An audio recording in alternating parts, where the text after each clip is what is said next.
ಎಂಟು ಬಾರಿ ಬೆಂಗಳೂರು ನಗರದಲ್ಲಿ ಶಾಸಕನಾಗಿ ಜಯನಗರ ಮತ್ತು BTM ವಿಧಾನಸಭಾ ಕ್ಷೇತ್ರದಲ್ಲಿ ಶಾಸಕನಾಗಿ ಗೆದ್ದಿದ್ದೇನೆ.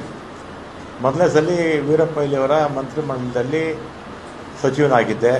ಆಮೇಲೆ SM ಕೃಷ್ಣ ಅವರ ಕಾಲದಲ್ಲೂ ಸಚಿವನಾಗಿದ್ದೆ. ಧರ್ಮಸಿಂಗ್ ಅವರ ಕಾಲದಲ್ಲೂ ಸಚಿವನಾಗಿದ್ದೆ. ಸಿದ್ದರಾಮಯ್ಯನವರ ಎರಡೂ ಅವಧಿಯಲ್ಲಿ ಸಚಿವನಾಗಿದ್ದೆ. ಎಲ್ಲ ಮುಖ್ಯಮಂತ್ರಿಗಳ ಹತ್ರ ಕೂಡ ನಾನು ಯಾವತ್ತೂ ಕೂಡ ನನಗೆ ಮಂತ್ರಿ ಮಾಡಿ ಅಥವಾ ಇಂಥ ಪೋರ್ಟ್ಫೋಲಿಯೋ ಕೊಡಿ ಅಂತ ಯಾವ ಮುಖ್ಯಮಂತ್ರಿಗಳನ್ನು ನಾನು ಕೇಳಿರಲಿಲ್ಲ. ಆಮೇಲೆ 2023ರಲ್ಲಿ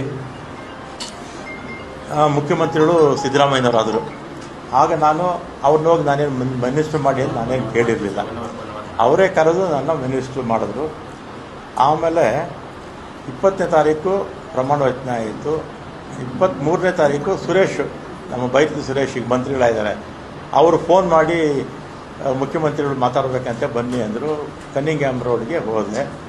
ಅಲ್ಲಿ ಮೇಲ್ಗಡೆ ಯಾರೋ ಇದ್ದರು, ಸೆಲ್ಲರಲ್ಲೇ ಪಾರ್ಕಿಂಗಲ್ಲಿ ನಾನು ಸುರೇಶ್ ಮಾತಾಡಿದ್ವಿ. ಏನು ಕರೆದಿದ್ದೇನು ಅಂತ ಕೇಳಿದೆ. ಅದಕ್ಕೆ ನಿಮಗೆ ಬೆಂಗಳೂರು ಪೋರ್ಟ್ಫೋಲಿಯೋ ಕೊಡ್ತೀನಿ ಅಂತ ಹೇಳಿದ್ರು.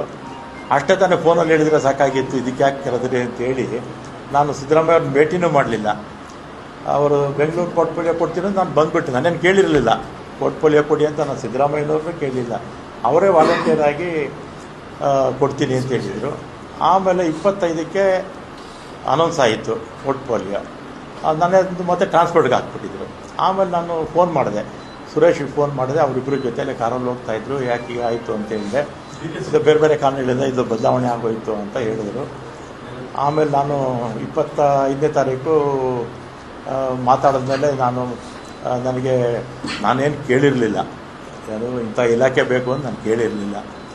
ಅವರೇ ಕರೆದು ಕೊಡ್ತೀನಿ ಅಂತ ಹೇಳಿದರು. ಆಮೇಲೆ ನಾನು ಬೇಡ, ನನ್ನ ಮಂತ್ರಿಮಂಡಲದಲ್ಲಿ ಇರೋದಿಲ್ಲ ಅಂತ ನಾನು ಹೇಳಿದೆ. ಆಮೇಲೆ ನಮ್ಮ ಈಗಿನ ಮುಖ್ಯಮಂತ್ರಿಗಳು ಯಾರು, ನಮ್ಮ ಶಿವಕುಮಾರ್ ಅವರು ಮತ್ತು ಅವರ ಸಹೋದರ DK ಸುರೇಶು, ಇವರೆಲ್ಲ ನಮ್ಮ ಮನೆಗೆ ಬಂದು 2.5 ವರ್ಷ ಆದಮೇಲೆ ನಾನೇ ಚೀಫ್ ಮಿನಿಸ್ಟರ್ ಆಗ್ತೀನಿ, ಆಗ ನಿನಗೆ ಈ ಪೋರ್ಟ್ಫೋಲಿಯೋ ಬಿಟ್ಕೊಡ್ತೀನಪ್ಪ ಅಂತ. ನಾವು ಸಾಯಂಕಾಲ 4 ಗಂಟೆವರೆಗೂ ಇದ್ದರು ನಮ್ಮ ಮನೇಲಿ, ಅಲ್ವೇನಪ್ಪ? ಸಂಜೆ 4 ಗಂಟೆವರೆಗೂ ನಮ್ಮ ಮನೇಲಿ ಇದ್ದರು. ನೀವು ಮಾಧ್ಯಮದವರೆಲ್ಲ ಇದ್ದೀರ ಅವತ್ತು.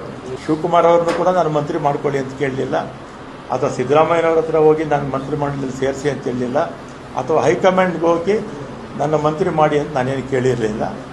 ಮಾಡಿದ್ದಾರೆ, ಸಂತೋಷ. ಮತ್ತು ಅವತ್ತೇ ಶಿವಕುಮಾರ್ ಬೆಂಗಳೂರು ಪೋರ್ಟ್ಫೋಲಿಯೋ ನಿನಗೆ ಕೊಡ್ತೀನಪ್ಪ ಅಂತ ಹೇಳಿದರು.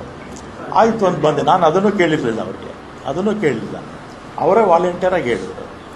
ಆಮೇಲೆ ನೋಡಿದ್ರೆ ಈಗ ಜಲಸಂಪನ್ಮೂಲ ಕೊಟ್ಟಿದ್ದಾರೆ. ನಾನು 2 ಬಾರಿ ಕೂಡ ಅವರೇ ಕರೆದು ಕೊಡ್ತೀವಿ ಅಂತೇಳಿ ಆಮೇಲೆ ಬೇರೆಯವ್ರಿಗೆ ಆಯಿತು.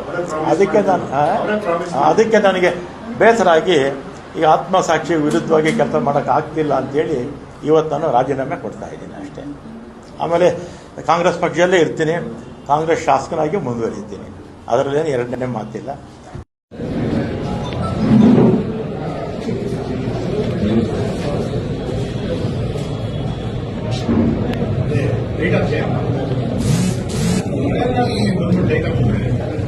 Good idea.